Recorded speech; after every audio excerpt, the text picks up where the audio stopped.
نکاح کی تقریب بھی دیکھ لیجئے کہ پہلے ہم اتنا بڑا مجمع کثیر لے کے بیٹی والوں کے گھر پہ حملہ کرنے نکلتے ہیں، اور پھر 2 بجے کا ٹائم دیا اور 4 بجے گھر سے نکل رہے ہیں۔ وعدہ خلافی یہ یہودیوں کا طریقہ ہے، اور پھر ہمارا لباس اور ہماری بے پردگیاں یہ نصارہ کا رنگ ہے۔ پھر بھنگڑے ڈالنے لگے۔ ہم نے کہا میاں یہاں اسلام والی کیا چیز ہے؟ کہا تھوڑی دیر ٹھہرو، ابھی مولوی صاحب آئیں گے، یہ چند لمحوں کے لیے دھوم دھڑکا روک لیا جائے گا اور ان کو اسٹیج پہ بلایا جائے گا، ایک رسم ادا ہوگی، وہ حصہ اسلام کا ہے۔ مولوی صاحب نکلیں گے، پھر وہی کچھ شروع ہو جائے گا، اور ہماری شادیاں، ہمارے بیاہ، ہماری تقریبات، اور اگر آپ میرے سے ناراض نہ ہوں تو ہماری محافل نعت بھی دیکھ لیں، ہمارے عرس بھی دیکھ لیں، ہماری مجالس بھی دیکھ لیں کہ مہمان خصوصی ایک شرابی ہوگا اور تہجد گزار جوتیوں پہ بیٹھا ہوگا۔ جس طرح نوٹ نچھاور کیے جا رہے ہوں گے اور غریب کی غربت کا مذاق اڑایا جا رہا ہوگا۔ پہلے ہم نے عمرے کے ٹکٹ رکھے تھے مجمع بڑھانے کے لیے، تو اب ہم نے ایک اور سلسلہ شروع کیا کہ جہیز کے لیے کچھ پرچیاں رکھ دو۔ میں ایک جگہ پہ گیا تو وہاں انہوں نے مجھے بتایا بیان کرنے سے قبل کہ جناب 16 بچیوں کے لیے ہم نے جہیز کا انتظام کیا ہے، اور یہ پردے کے پیچھے 2000 کے قریب بچیاں یہاں جلسہ سننے آئی ہیں۔ میں نے کہا کہ یہ زیادتی نہ کرو، یہ ظلم نہ کرو۔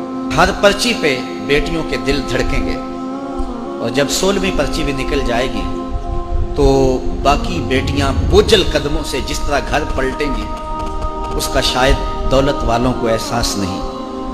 یہ اس غریب سے پوچھو کہ جو اپنا گھر بیچ کے بیٹی کو جہیز دیتا ہے۔ رسول اللہ کے میلاد سے بچیاں روتی ہوئی جائیں گھروں کو، اور تم اس پہ داد وصول کرتے پھرو، تو 16 بچیوں کی شادیاں کرنے کی گنجائش ہے، تو رات کی تاریکی میں ان کے گھر میں ان کے لیے انتظامات کی رقم بھیج دیتے تو کتنا اچھا ہوتا۔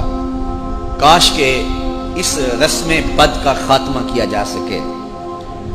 کتنے بیٹے ہیں کہ وہ فیکٹریوں میں اوور ٹائم لگا رہے ہیں کہ ہم اپنی بہنوں کے ہاتھ پیلے کرنے ہیں، اور کتنے بوڑھے باپ ہیں۔ پچھلے دن میرے پاس ایک بوڑھا باپ آیا جس کی داڑھی سفید تھی، میرا ملنے والا ہے، تو اس نے مجھے کہا کہ حضرت دعا کریں میرا مکان فروخت ہو جائے۔ تو میں ویسے اس کو آسودہ حال سمجھتا تھا، تو میں نے کہا کیوں؟ تو کہنے لگا کہ میں نے 2 بیٹیوں کی شادی کی تھی تو قرض لیا ہوا تھا، تو اب مکان بیچنا ہے تاکہ وہ قرض بھی اتر جائے، تو ہو سکتا ہے کہ کوئی مجھے تھوڑے سے پیسے بچ جائیں تو میں کسی بستی میں ایک چھوٹا سا کٹیا زندگی گزارنے کے لیے خرید سکوں۔ باقی میرے 2 یا 3 بیٹے ہیں، تو وہ کمائی کریں گے تو اپنا مکان بنا لیں گے۔ میں اس شخص کو ظالم نہ کہوں جس نے غریب کی بیٹی سے جہیز لیا ہے۔ اس کے دل میں کوئی ترس نہیں آیا، اس کو خوف نہیں آیا اللہ کا۔ میں نوجوانوں آپ کو یہ کہتا ہوں کہ تم نمازیں بھی پڑھتے ہو، روزے بھی رکھتے ہو، سجدے بھی کرتے ہو، لیکن اگر تمہاری شادی پہ غریب باپ اپنے گھر کا سارا اثاثہ لٹا دے اور تمہارا گھر بھر جاتا ہے اور تم خوش ہوتے ہو کہ بڑا جہیز آیا ہے، لعنت بھیجو ایسے جہیز پہ۔ یہ تمہارے لیے ایندھن ہے دوزخ کا۔ یہ فیصلہ کرو آج کی اس مجلس میں، جن کی شادیاں نہیں ہوئی وہ بھی فیصلہ کریں، اور جن کو اللہ نے اولادیں دی ہیں وہ اپنے بیٹوں کے لیے فیصلہ کریں کہ ہم اپنے بیٹوں کے لیے کسی سے جہیز نہیں لیں گے، اور اس رسم بد کا ہم عملی بائیکاٹ کریں گے۔ معاشرے کو سوکھا کرو، معاشرے کو اذیت میں مبتلا نہ کرو۔ یہ بہت بڑی نیکی ہے مشکل کام۔ اللہ تعالیٰ ارشاد فرماتا ہے کہ یہ مشکل گھاٹی نہیں چڑھا، اور مشکل گھاٹی کیا ہے؟